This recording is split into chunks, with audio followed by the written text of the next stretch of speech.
네, 2019년 새해 들어서 처음 하는 우리 원내 지도부와 그리고 정책위 의장단 회의입니다. 먼저 언론인 여러분들께 새해 인사드리겠습니다. 새해 모두들 좋은 일 많이 있으시고 황금대제 많이 받으시길 바라겠습니다. 네. 어제 김정은 위원장이 신년사를 발표했습니다. 결국 핵을 보유한 평화를 주장한 것이었습니다. 북한의 전향적 조치는 보이지 않고 한국의 변화만을 강요했습니다. 핵 보유 지위에서 미국의 선제적 상응 조치를 요구하면서 새로운 길을 갈 수 있다는 협박까지 하는 사실상 핵 보유 지위를 강화하려고 했습니다. 외세 배격을 강조하고 또 민족 공조를 강조하면서 연합군사훈련 중단이나 개성공단, 금강산 관광을 매개로 한 한미 관계를 이간하려는 시도도 보인다고 생각을 합니다. 저는 어제의 북한 김정은 신년사라는 것은 결국 모두에 말씀드린 것처럼 핵을 보유한 평화를 고집하겠다는 그런 종전의 입장과 다름이 없는 입장입니다. 이것에 대해서 이 청와대가 진정한 남북관계 진전을 바라는 진정한 마음이 익혔다 이렇게 평가하는 것을 보면서 또다시 새해에 청와대가 북한 김정은 위원장의 답방에만 매달리는 그런 모습이 되지 않을까 매우 우려스럽습니다. 지금은 트럼프 대통령의 또 다른 판단이나 또 다른 그런 결정을 할 수 있는 매우 위기스러운 상황이라고 생각을 합니다. 청와대가 이 굉장히 안보에 위협이 될 수 있는 위기스러운 위기 상황이라는 것을 유념하고 똑똑하게 판단할 것을 다시 한번 촉구합니다.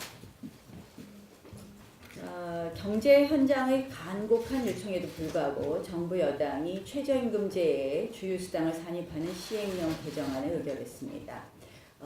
당장 산업 현장, 골목 상권에서 벌어질 혼란이 너무 우려스럽습니다. 그런데 이 더 큰 문제는 정부 여당이 현실을 인식하지 못하고 있다는 점입니다. 문재인 대통령은 시행령 통과 후 우리 사회의 경제 실패 프레임이 워낙 강하게 작동하고 있어서 그 성과가 국민들에게 제대로 전달되지 않는다. 이해찬 대표는 지표상 경제 체질이 나아지고 있다 이렇게 이야기하고 있습니다. 또 국민의 고통과 국민의 호소에 귀닫은 불통 대통령의 모습입니다. 이 대통령의 경제 불통에 대해서 국민은 아마 절망감을 느낄 거라고 생각을 합니다. 자유한국당은 국민과 함께 다시 한번 대통령에게 요청합니다. 긴급 재정 경제 명령권을 발동해 주십시오. 아시다시피 국민 경제에 미치는 영향이 큰 경우 국민에게 혜택을 주는 입법이나 정부 행위에 대해서 때로는 소급하는 경우가 있었습니다. 또 지금 최저임금제도라든지 이러한 부분에 대해서 국회에서 논의하면서 법 개정을 추진하고 있습니다. 다시 한번 간절히 호소합니다. 긴급재정 경제명령권 발동해 주십시오. 31일 날 언론인 여러분도 수고 많이 하셨습니다. 우리 국회 운영일을 1월 1일 새벽까지 이어지면서 국회 운영일을 했습니다.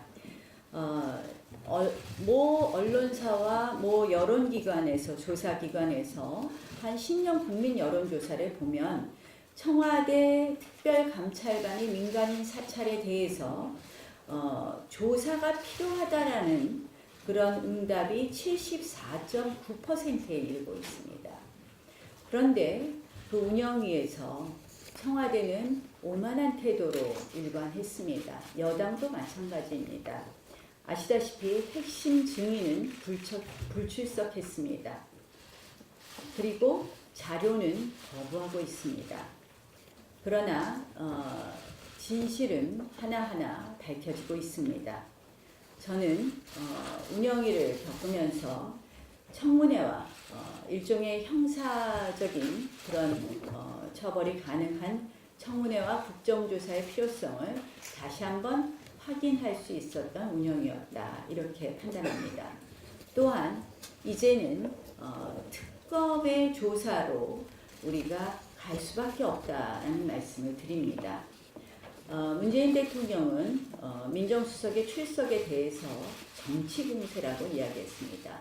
이것은 한마디로 검찰의 수사에 대한 수사 가이드라인이라고밖에 여겨지지 않습니다.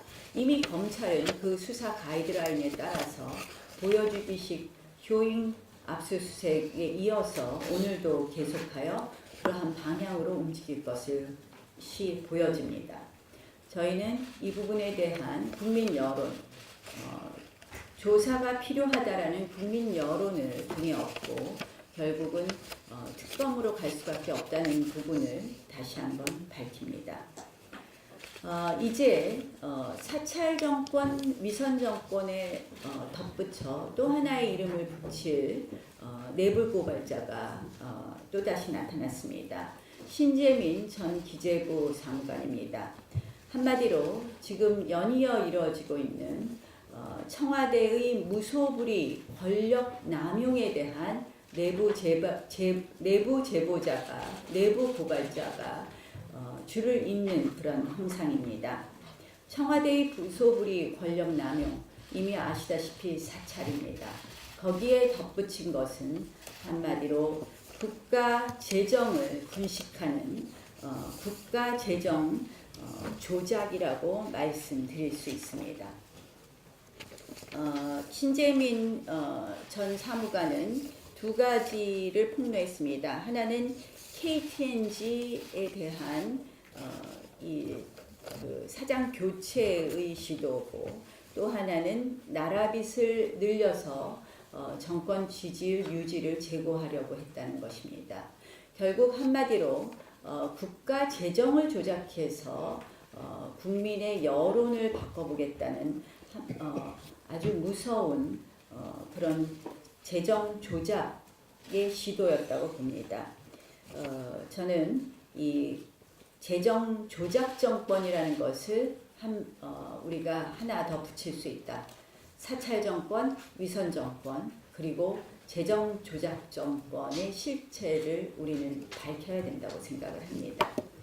이제 지금 운영위에서 나타난 여러 가지 사실에 비추어서 한 축으로는 청문회와 국정조사, 그리고 특검 도입을 우리가 추진하는 것은 물론이고, 신재민 사건에서 나타나는 우리 여러 가지 진실을 밝히기 위해서 관련 상임위들의 또 소집이 불가피하다는 말씀을 드립니다. 지금 이러한 국가 권력을 남용하는 사건들에 대해서 우리가 관련 상임위 소집을 지금 추진하고 있다는 말씀 드립니다. 국회에서 기재위 등 관련 상임위 추진을 한 축으로 하면서 한 축으로는 특검 도입에 대해서 신중하게 검토하고 있다는 말씀을 드립니다.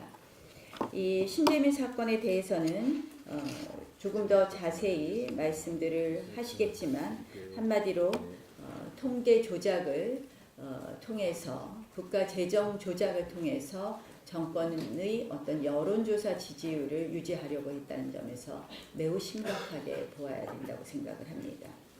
이 부분에 대해서 앞으로 국회 차원에서 진실을 밝히는 것은 물론이고, 이것이 국회 차원의 진실을 밝히는 것이 부족하다면 감사원의 감사로까지 이어질 수 있다는 말씀을 드립니다. 이제 이 정권의 이 권력 남용이 하나둘씩 밝혀지고 있는 이 상황에서 저는 내부 고발자들이 줄을 이을 거라고 생각을 합니다. 자유한국당은 이러한 부분에 유념하면서 국민과 함께 이 정부의 진실을, 그리고 이 정부의 실체를 여러분들과 함께 보여내겠습니다.